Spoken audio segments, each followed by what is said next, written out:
عبداللہ بن مسعود رضی اللہ عنہ نے دو احادیث بیان کی، ایک نبی کریم صلی اللہ علیہ وسلم سے اور دوسری خود اپنی طرف سے کہا کہ مومن اپنے گناہوں کو ایسا محسوس کرتا ہے جیسے وہ کسی پہاڑ کے نیچے بیٹھا ہے اور ڈرتا ہے کہ کہیں وہ اس کے اوپر نہ گر جائے،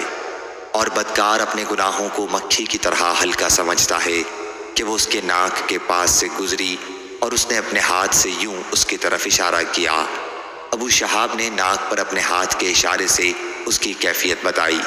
پھر انہوں نے رسول اللہ صلی اللہ علیہ وسلم کی یہ حدیث بیان کی، اللہ تعالیٰ اپنے بندے کی توبہ سے اس شخص سے بھی زیادہ خوش ہوتا ہے جس نے کسی پرخطر جگہ پڑاؤ کیا ہو، اس کے ساتھ اس کی سواری بھی ہو اور اس پر کھانے پینے کی چیزیں موجود ہوں، وہ سر رکھ کر سو گیا ہو اور جب بیدار ہوا ہو تو اس کی سواری غائب رہی ہو، آخر بھوک و پیاس یا جو کچھ اللہ نے چاہا اسے سخت لگ جائے، وہ اپنے دل میں سوچے کہ مجھے اب گھر واپس چلا جانا چاہیے، اور جب وہ واپس ہوا اور پھر سو گیا،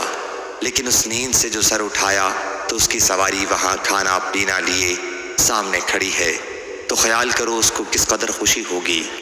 ابو شہاب کے ساتھ اس حدیث کو ابو عوانہ اور جریر نے بھی عامش سے روایت کیا، اور ابو اسامہ نے کہا ہم کو عامش نے بیان کیا، کہا ہم کو عمارہ نے بیان کیا، انہوں نے حارث سے سنا، اور شعبہ اور ابو مسلم عبید اللہ بن سعید نے اس کو عامش سے روایت کیا،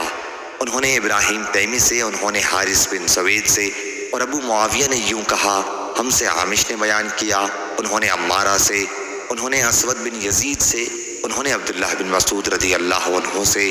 اور ہم سے عامش نے بیان کیا، انہوں نے ابراہیم تیمی سے، انہوں نے حارث بن سوید سے، انہوں نے عبداللہ بن مسعود رضی اللہ عنہ سے۔ صحیح بخاری حدیث نمبر 6308۔